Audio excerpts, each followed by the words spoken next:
ശിവന്റെയും ഗുണ്ടകളുടെയും കണ്ണു വെട്ടിച്ച് അവരെ ഇവിടെ എത്തിക്കാനുള്ള വഴിയൊന്നും എന്റെ മനസ്സിൽ തോന്നുന്നില്ല. പക്ഷെ ആഗ്രഹങ്ങളും സങ്കടങ്ങളും ഇതിലെഴുതി കണ്ണന്റെ മുന്നിൽ സമർപ്പിച്ച കണ്ണൻ ഒരു വഴി കാണിച്ചു തരും. പപ്പയുടെയും മമ്മിയുടെയും കൂടെ പിറന്നാൾ ആഘോഷിക്കാനുള്ള ഭാഗ്യം തരണേന്ന് ഇതിലെഴുതി ഭഗവാന്റെ മുന്നിൽ വെക്ക്. ഞാൻ പ്രാർത്ഥിച്ചതെല്ലാം കണ്ണൻ എനിക്ക് സാധിച്ചു തന്നിട്ടുണ്ട്. സങ്കടങ്ങളെ കണ്ട മനസ്സലിയുന്ന ആളാ.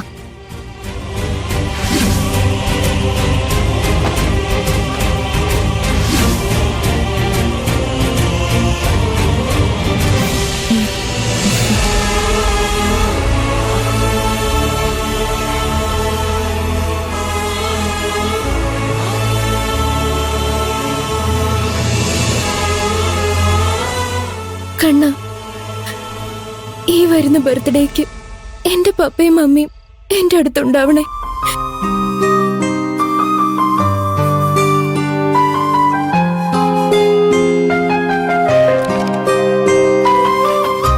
പാവം, അവൾ അവളുടെ പപ്പയും അമ്മയും ശരിക്കും മിസ് ചെയ്യുന്നുണ്ട്.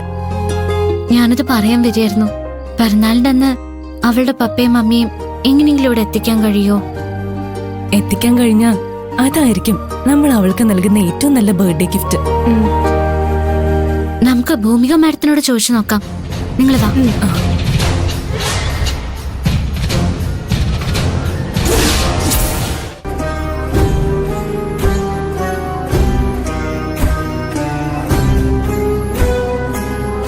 എന്റെ അനീത്തിയുടെ കോളേജിൽ പുതുതായിട്ട് ചേർന്ന കുട്ടിയെ അവളെ എവിടെയെങ്കിലും പേയിങ് ഗസ്റ്റ് ആയിട്ട് താമസിപ്പിക്കാൻ പറ്റുമെന്നാ ആ കുട്ടിയുടെ അമ്മ എന്നോട് ചോദിച്ചത്. അതിനേക്കാളും സേഫ് ഇവിടെയല്ലേ? അതുകൊണ്ടാ ഞാൻ മാഡത്തോട് ചോദിച്ചത്.